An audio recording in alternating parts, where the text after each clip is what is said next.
Hello everyone and welcome to lesson 2 of our Chemistry 12 class, Unit 1, Study and Properties of Matter. Today's lesson focuses on the development of the quantum theory. I'm presenting to you a series of classical experiments that support the quantum theory. Let's start by looking at this graph that talks about the different dimensions of the quantum theory.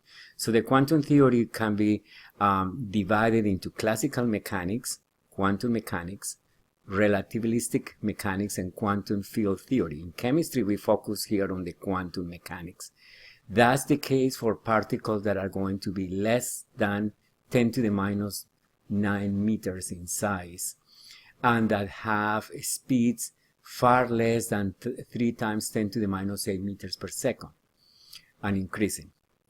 The diagram on the right hand side is what you may recall from your previous classes, a Bohr-Rutherford diagram that shows the nucleus containing the positive particles, the protons, and the lines, the circles, are the orbits where electrons are supposed to be moving about the nucleus. In this lesson, we're going to examine how light interacts with electrons. Let's start historically. So in the 1800s, physicists made clear observations that when they heated objects, particularly wires, they saw emission of radiation. That radiation came in different colors. So this graph in here shows what they observe. On the y-axis, we have the intensity, that is the brightness of light. And on the x-axis, we have the different wavelengths of light, going from UV to infrared, from short wavelengths to long wavelengths. The dotted line represents the expected relationship using the common laws of physics at that time. What was actually seen is shown in this curve, in the solid line curve, that shows what would be the emission from a white hot object, or this one from a red hot object. The explanation became more obvious with the work of Max Planck when he hypothesized that radiation emitted was not continuous, but rather discrete. What I mean by that is that the radiation is emitted in chunks or packets of energy known as quanta. Quantum is singular for quanta. Max Planck is still very much recognized for his famous mathematical relationship between energy and frequency, expressed here with the Greek letter nu, h being Planck's constant with a value of 6.63 times 10 to the negative 34 joules per second. So Max Planck's equation explains the whole curve that we're seeing. Energy, as he proposed, must occur in multiples of h nu, that he called the 1 h nu, 2 h nu, 3 h nu, etc. Albert Einstein later on proved that Planck was absolutely correct in his rationale. That is, that energy does indeed come in little packets, and a packet of energy is known as a quantum of energy. Simultaneously, physicists were looking at the nature of light, and they revealed that light exists as packets, known as photons, and as waves that travel through space. At the same time that physicists were fascinated with the study of light, the French philosopher de Broglie asked the questions if there was any possibility for electrons to also have a dual nature, that is, to behave similar to light. This is answered with a classical experiment known as the double-slit experiment that provides evidence in the form of an interference pattern produced by waves. So I'm going to show you this one with a video clip, and I'll come back in a minute.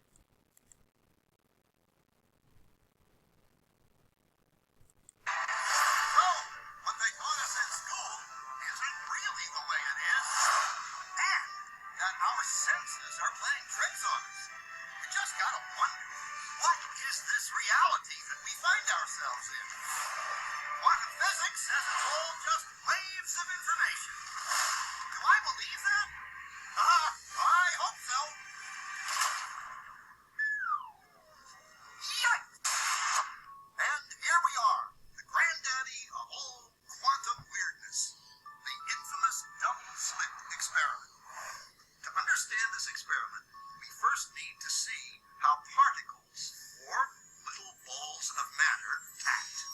If we randomly shoot a small object, say a marble, at the screen, we see a pattern on the back wall where they went through the slit and hit. Now, if we add a second slit, we would expect to see a second band duplicated to the right. Now, let's look at waves. The waves hit the slit and radiate out, striking the back wall with the most intensity directly in line with the slit. The line of brightness on the back screen shows that intensity. This is similar to the line the marbles make. But when we add the second slit, something different happens. If the top of one wave meets the bottom of another wave, they cancel each other out. So now, there is an interference pattern on the back wall.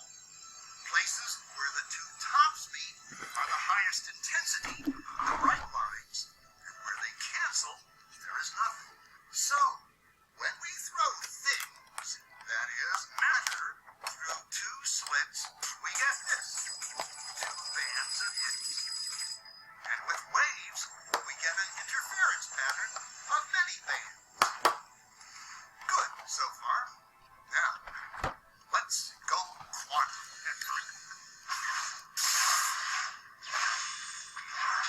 An electron is a tiny, tiny bit of matter, like a tiny marble.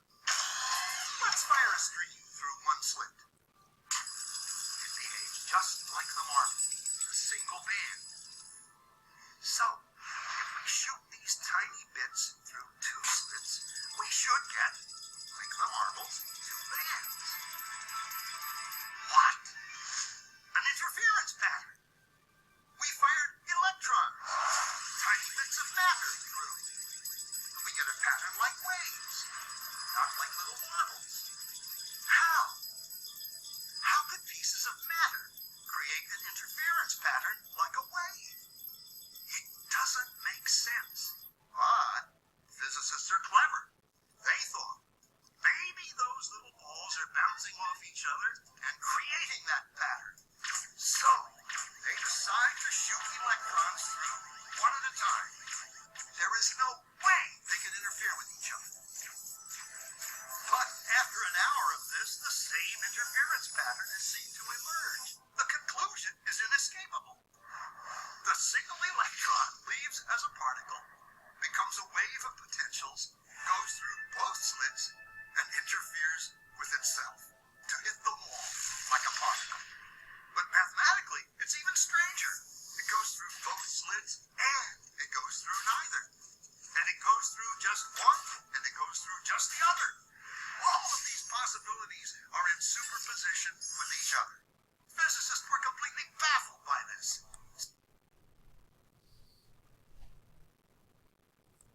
So now what I like to do is to recap the video clip that you watch about Dr. Quantum, where they use a nice simulation of the double slit experiment. What you saw here clearly is that when waves pass through the double slit, they create what is called an interference pattern. And what was surprising to the physicists at the time they did the experiment is that when they shot electrons, they also produce an interference pattern indicating that electrons travel through space as waves as well as particles of energy. Particles because they have mass with a specific kinetic energy. So we need to summarize what we learned in this lesson so far. So what I want to do is to make you look at the view of nature from a quantum perspective, in which there is only a certain allowed energies and therefore only definite energy changes possible. Imagine this analogy that I'm going to discuss with you. Think of the quantum view like books on a bookshelf. The books can only be on a shelf, not in between, correct? And to raising a book from a bottom shelf to a higher one takes energy.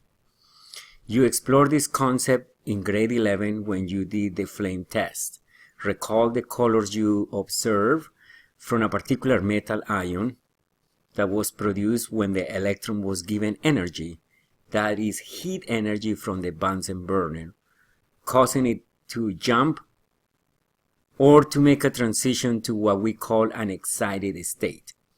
Not being stable in the excited state, electrons return to the ground state, and they give off energy in the form of color light. We can also summarize this by looking at the relationship that was expected at the time, the relationship between energy and intensity, the energy of light and the intensity of light, the intensity referring here to the brightness.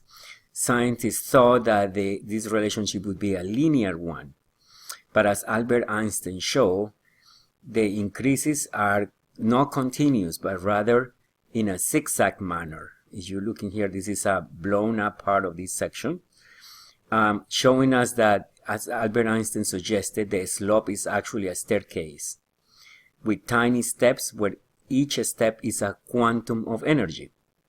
So I hope this lesson clarifies to you how the quantum theory came about to be, and right now is the most accepted theory that explains the model of the atom.